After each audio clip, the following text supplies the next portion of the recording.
Biasa ini dong punya pemimpin redaksi ke atau editor gitu biasa sarankan ke wartawan itu supaya tulis berita tuh kayak kamu cerita apa yang kamu lihat, apa yang terjadi di lapangan sesuai dengan yang kenyataan yang ada, sesuai dengan yang kamu lihat itu yang kamu tulis di berita tuh. Jadi kayak cerita.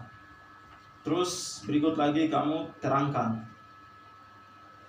Contoh macam ada ini mahasiswa yang demo terus ditembak sama polisi. Nah, dia pertama kan kayak tulis segini, mahasiswa Papua ditembak polisi saat aksi tolak Freeport di Surabaya, contoh macam itu.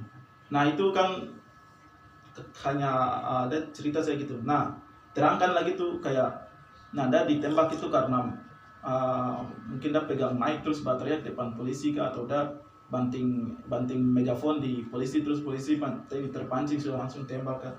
Nah itu terangkan. Kemudian tulis dan sampaikan ke publik. Dan tulis berita itu bukan berarti opininya penulis, opininya wartawan, bukan karangan wartawan.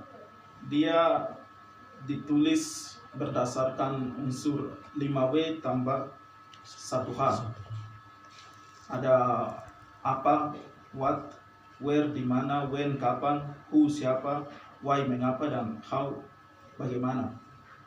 Dan juga ada ikut kaidah jurnalistik atau kode etik jurnalistik. Kode etik jurnalistik itu ada banyak, kawan bisa buka untuk belajar itu. Itu tentang berita. Kemudian dia punya langkah untuk dapatkan berita.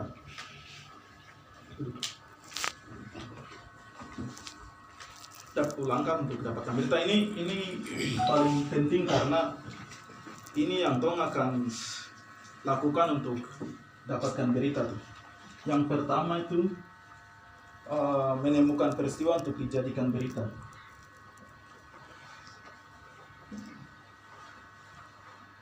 Menemukan peristiwa itu pertama. Menemukan peristiwa ini biasanya nanti di rapat redaksi. Nah di meja redaksi itu biasanya kayak media online gitu. Sebelum besok hari ini tuh dong rapat malam dong rapat dan dong tentukan apa yang besok dong akan cari. Nah misalkan saya bilang besok itu mahasiswa mau aksi di Surabaya dong ini. Nah nanti diputuskan bersama situ. Aksi mahasiswa ini tuh layak tidak untuk orang liput dan segala macam. Terus lain-lain kunjungan bupati kah, atau ada presiden puanak nikah kah, atau gubernur besok masuk ke rumah sakit kah. Nah itu menemukan peristiwa untuk dijadikan berita. Itu di rapat redaksi. Kemudian pencarian sumber berita. Nah pencarian sumber berita itu misalkan yang tadi di Tonsu cari dapat itu, yang tadi pertama menemukan itu peristiwa untuk dijadikan berita. Terus sumber berita itu siapa yang nanti tong wawancara.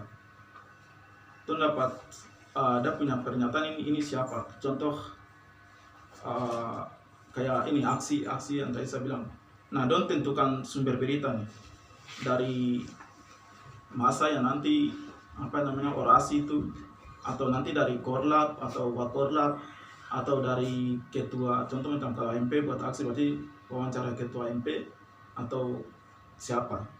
Nah itu sumber berita. Itu dong sama-sama tentukan di rapat redaksi sebelum liputan.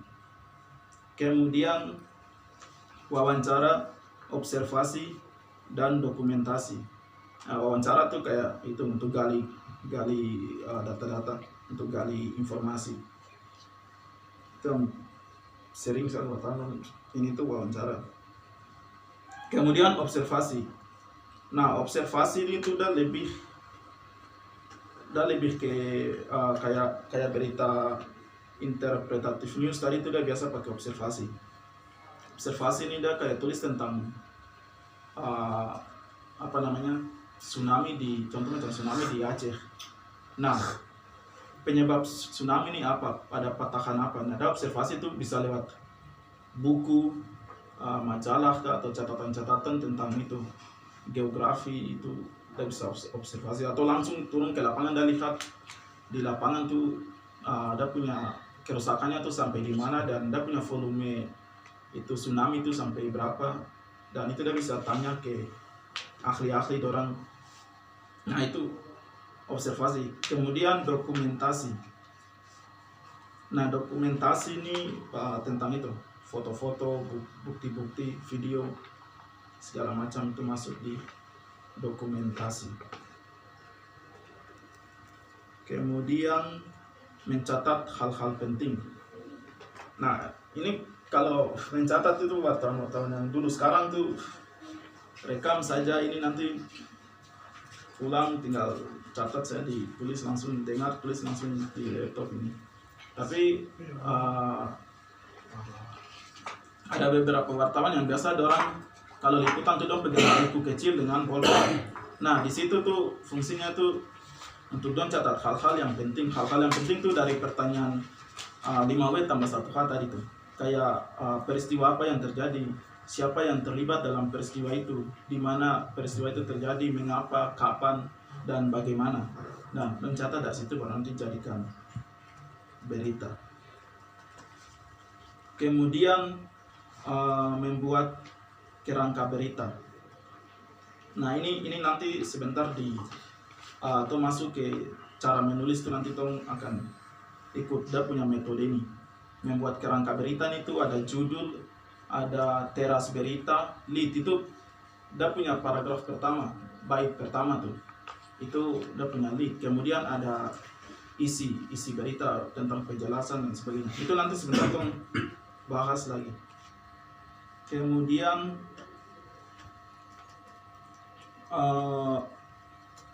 menulis teras berita.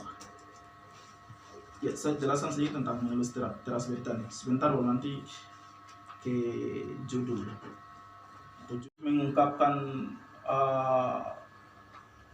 kayak tujuan dari satu. Jadi dia buat berita tuh, dia kumpul data-data memang lama sekali, dan dia cari tahu satu komunitas atau satu organisasi begitu, contoh macam Open. Nah, wartawan yang tulis berita komprehensif news ini nanti dong tanya dari pertama Open dah lahir itu karena apa, gara-gara apa, terus tujuan Open itu apa. Nah, Open ini biasa dong buat apa saja, dia punya markas tuh ada di mana saja. Jadi dong lebih kayak cerita begitu, cerita tentang organisasi ini, perjalanannya tuh bagaimana, kenapa dia berdiri, apa Anda mau buat, dan tujuan apa Anda mau capai, dan kayak gitu, dia lebih ke cerita. Itu komprehensif news. Terus yang terakhir ada feature. Terakhir ada feature.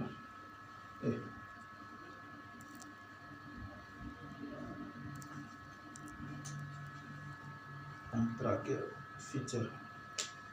Feature ini dia lebih ke human interest, dan lebih ke apa namanya, kemanusiaan, ke bagian itu kemanusiaan. Dan lebih ke hal-hal yang kayak penderitaan orang, kayak perjuangan orang.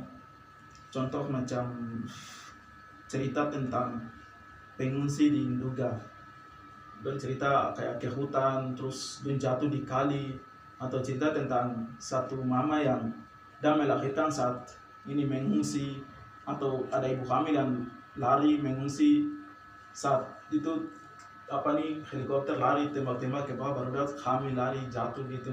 Nah, tulis berita yang kayak bikin tertarik untuk kemanusiaan, bikin tumpuk hati kayak sedih.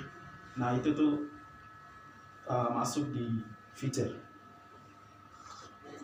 itu sebenarnya ada editorial news juga, tapi tidak jarang sekali media pakai itu karena itu tuh kayak pendapat dari pemimpin redaksi itu orang saya. Iyo, jenis-jenis berita tuh sampai di situ. Ada yang mau ini kurang jelas kah, atau mau tambahkan kah, atau mau tanya kah? Silakan saja. Itu tentang jenis-jenis berita itu. Berita yang tidak hanya sekedar tulis, tetapi dia andalkan data-data. Jadi dia harus kumpul data-data yang kuat, dia cari pendapat-pendapat dari ahli atau orang yang punya bidang di kejadian itu, baru dia tulis. Contoh macam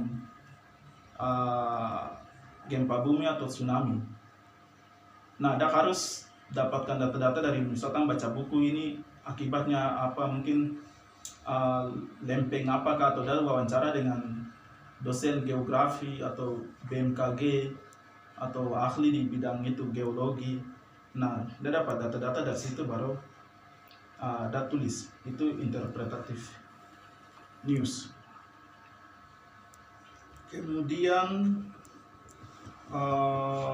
depth news.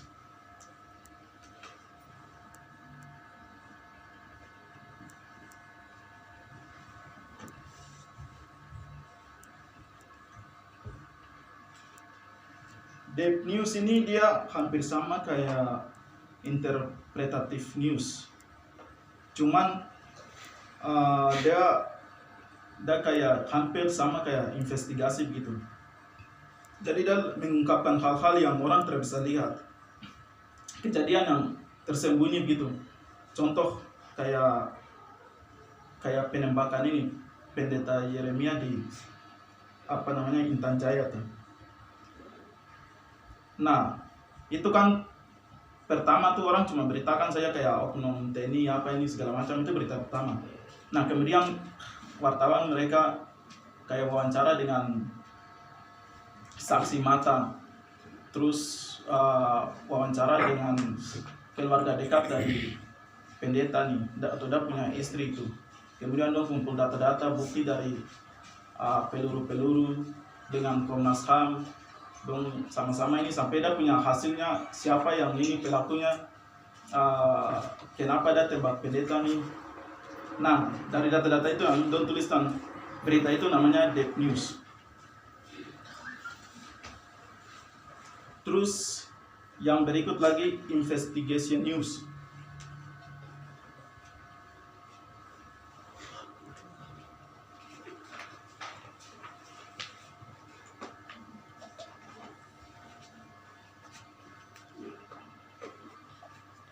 Investigation news ini berita investigasi.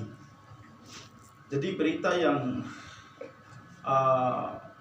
dat tulis itu memang benar-benar kejadiannya tuh, dat kumpul data-data secara detail langsung lengkap, baru dat tulis. Saya kasih contoh seperti ini, siapa Arnolap ditembak tuh, penembakan Arnolap tuh. Nah, pertama orang tahu saja dia meninggal di pantai BSG di Jayapura. Itu pertama, tetapi dari wartawan, dari pegiat HAM, dong ini buat investigasi lagi ini, Pace ini dia meninggal kenapa? Oh, ternyata dari dia punya lagu-lagu yang dia menyanyi tentang perjuangan tuh. Atau dia meninggal karena ini motif dia biasa suarakan Papua. Nah, dari situ ternyata ini TNI yang dia meninggal waktu Ibu Mega kan? Presiden Mega atau iya, oh ternyata ini suruhannya Ibu Mega yang suruh tentara tembak dia. Nah, itu investigasi, jadi dia lebih mendalam, dia lebih mengungkapkan hal-hal yang tidak terlihat gitu. Atau contoh macam kebakaran. Nah, tuan tahu saja mungkin di berita yang memang kalau orang-orang tuh mainkan gitu, nanti dong bilang kebakaran ini karena masyarakat ini isap rokok buang. Nah, orang kalau buat investigasi lagi, oh ternyata ini kerusakan sengaja bakar masyarakat punya hutan supaya dia bisa masuk gunakan lahan itu. Ternyata dalam di balik ini tuh perusahaan yang mainkan. Nah itu investigation news. Kemudian opinion news.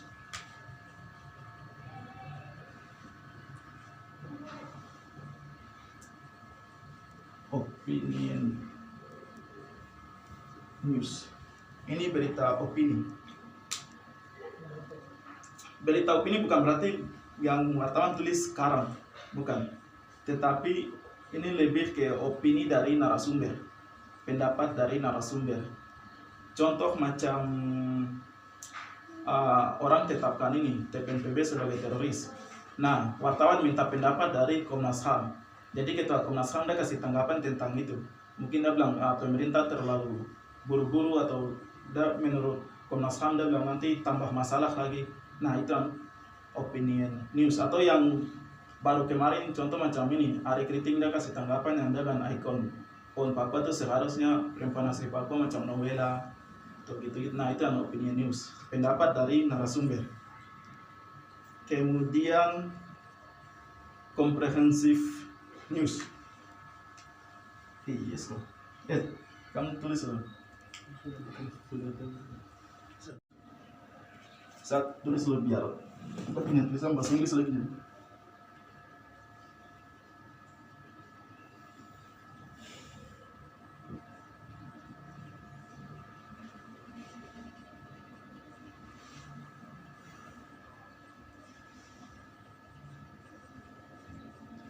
Strike news ini berita langsung, berita tentang satu peristiwa yang sedang berlangsung, yang hangat gitu, yang hari ini terjadi dan hari ini orang tulis. Contoh macam kunjungan presiden ke Kabupaten Tambro, contoh gitu, presiden ke Kabupaten Tambro.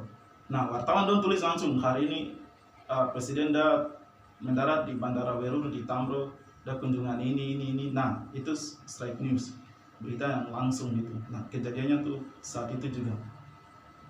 Itu strike news. Terus berikutnya lagi ada hard news.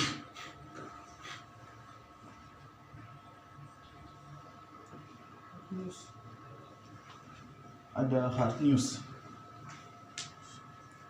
Hard news ini sebetulnya hampir sama seperti strike news. Cuman dia punya beritanya tuh, dia punya nilainya, dia punya tekanannya tuh agak lebih tinggi lagi dari strike news. Kejadiannya tuh kayak lebih besar dari strike news gitu. Contoh macam kebakaran bandara di Jayapura. Nah itu hard news. Atau ini pesawat jatuh. Nah itu hard news. Atau ada penembakan di mana warga meninggal. Nah itu hard news. Peristiwa yang kayak tiba-tiba saya terjadi dan itu kayak dampaknya besar gitu. Nah itu hard news. Terus ada soft news. Ketiga lagi ada soft news.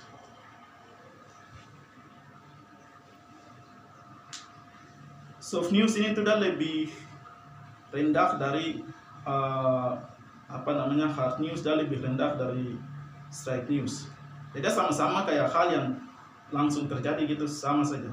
Cuman berita yang kayak orang anggap ya kayak informasi saya tidak terlalu penting juga. Contoh macam kemacetan atau toko yang mungkin biasa sepi tapi pas hari-harinya tuh ramai sekali, mungkin karena ada diskon kah, atau di pantai satu pemuda dong ada pilih-pilih sampah situ. Nah itu soft news, jadi berita ringan dan tidak terlalu penting juga, cuman kayak informasi saya begitu. Itu soft news. Terus ada interpretative news. Saya tulis.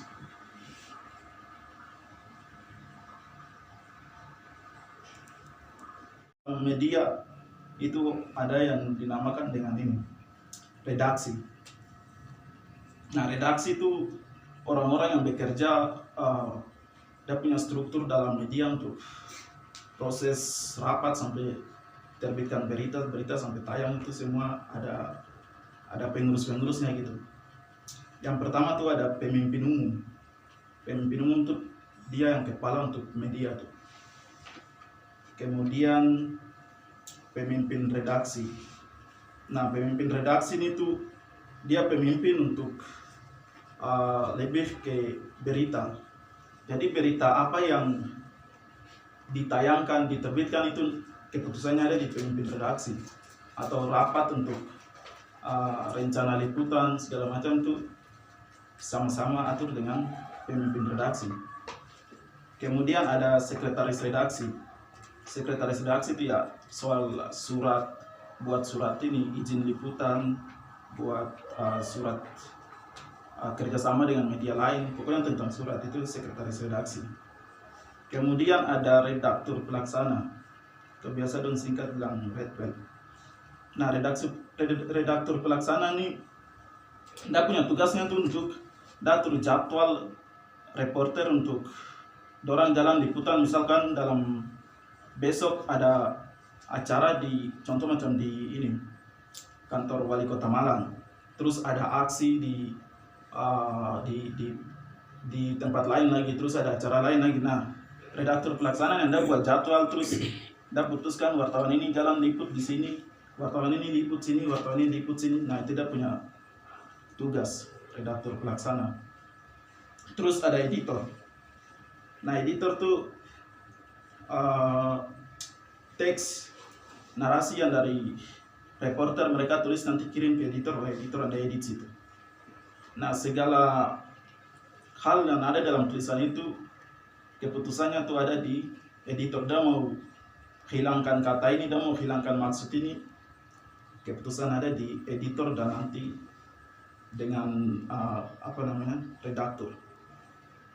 Kemudian koordinator liputan. Nah, koordinator liputan ini beda lagi dengan redaktur pelaksana. Koordinator liputan tuh dia lebih ke lapangan langsung. Kalau di aksi berarti dia menang korlap. Koordinator liputan tuh Anda dengan wartawan dong turun langsung ke lapangan, terus dia bilang kau ini siap untuk foto nanti saat bupati mungkin pegang tangan sama warga berarti kau foto, atau saat bupati istirahat makan siang pi wawancara dia. Nah, itu koordinator liputan yang anda atur. Terus ada reporter. Nah, reporter ini yang langsung pegang pegang perekam tuh jalan wawancara orang, cari-cari berita. Nah, itu tugas reporter. Terus udah tulis baru udah kirim ke editor. Terus ada fotografer. Nah, fotografer tugasnya juga foto. Tapi tidak hanya foto. Misalkan ada berita yang belum ada fotonya, atau berita tiba-tiba saja begitu udah tersempat foto. Nah, fotografer ini bisa buat desain atau ilustrasi tentang satu kejadian tuh. Misalkan di Jubi biasa kalau penembakan di Intan Jaya di Nduga di kampung yang jauh gitu, don tersempat pada foto tuh biasa dong pakai ilustrasi ini, pistol kayak itu udah punya peluru. Nah, itu tugas fotografer dong buat itu. Terus ada istilah juga yang dong bilang koresponden. Koresponden tuh dia reporter juga, cuman reporter yang ada di luar daerah yang tempat pusat media tuh. Contoh macam Tempo. Tempo kan pusatnya ada di Jakarta. Nah, wartawan Tempo yang dong kasih tugasnya di Papua. Berita Tempo dari Papua, berarti yang wartawan yang di Papua tuh yang dong bilang koresponden tuh. Kan ada di luar daerah. Atau wartawan dong kasih tugasnya ke luar negeri. Contoh macam presiden ini pidato di Dewan Umum PBB. Baru ada wartawan di sana liput untuk kas masuk di Tempo. Nah, wartawan yang di sana tandung yang koresponden. Dia ada di luar daerah. Terus ada kontributor. Nah, kontributor ini Anda terlepas dari struktur redaksi. Dia tidak termasuk dalam wartawan Tempo, tapi dia cuma sumbangkan dia punya tulisan ke media itu. Jadi kayak saya bukan wartawan Tempo, tapi saya tulis tentang pengungsi di Nduga, baru saya kirim tulisan untuk Tempo Anda terbitkan. Nah, saya yang dengan kontributor. Terus ada pemimpin usaha. Pemimpin usaha nih tergantung media. Kalau dia sudah besar itu biasa dia punya pemimpin usaha untuk kerjasama dengan perusahaan, untuk iklan, sponsor, pokoknya tentang pendapatan uang-uang. Itu pemimpin usaha ada petugas. Iya, itu tentang struktur redaksi. Terus yang berikut tong masuk ke jenis-jenis berita. Tong jelaskan sedikit tentang siapa tuh jurnalis, wartawan atau apa, dong punya kerjanya atau apa saja. Saya ingin jelaskan itu dulu baru nanti tong masuk ke penulisan berita. Yang pertama tentang pers. Saya ingin menjelaskan tentang pers. Jadi pers itu semacam lembaga untuk melindungi wartawan, lembaga untuk atur wartawan, lembaga untuk tampung semua media. Jadi semua media, semua wartawan itu diatur oleh lembaga yang namanya pers. Jadi di pers itu seperti Dewan Pers. Nah, itu dia ngatur tentang aturan-aturan wartawan, kode etik jurnalis, diatur tentang media. Jadi contoh media ada yang sebarkan hoax, nah itu bisa diproses di Dewan Pers. Atau media ada yang beritakan tentang satu pejabat itu, tapi contoh macam orang beritakan pejabat ini korupsi, tapi faktanya pejabat dia tidak korupsi. Nah, pejabat ini bisa lapor ke Dewan Pers untuk proses media atau wartawan yang tulis itu. Nah, itu Dewan Pers itu lembaga. Nah, itu tentang pers. Kemudian masuk ke wartawan. Siapa tuh wartawan atau jurnalis? Sebenarnya wartawan dengan jurnalis itu dua kata yang pada dasarnya ada punya arti itu sama saja. Kayak wartawan itu orang yang mewartakan sesuatu, mewartakan kejadian, mewartakan informasi dari kata dasar warta. Jadi warta itu sama saja dengan memberikan informasi. Nah, wartawan berarti orang yang memberikan informasi. Nah, jurnalis pun sama begitu. Jurnalis itu dari bahasa Inggris. Jurnal itu kayak catatan harian. Jadi orang yang melakukan catatan, tetapi masuk ke jurnalistik lagi itu ada aturan. Jadi tidak sekedar kayak catatan takaruan saja gitu, ada dia punya aturan-aturan. Kalau tong cuma artikan jurnal atau catatan, itu bisa jadi kayak orang bilang diary, catatan harian, kayak orang punya isi hati, hari ini saya bikin apa, tulis gitu saja. Nah, tetapi kalau sudah kayak punya kata jurnalistik lagi, itu ada lebih tekan ke catatan tapi yang punya aturan. Nah, itu yang disebut berita. Catatan itu nanti jadi berita. Nah, itu jurnalis dengan wartawan itu jurnalistik. Jurnalisme itu soal-soal kata saya pikir teman-teman bisa cari tahu sendiri. Yuk, sampai sini ada yang ini kan, tanya atau masih kurang jelas kan, bisa langsung ini saja. Kalau terada berarti saya lanjut ke berikut lagi.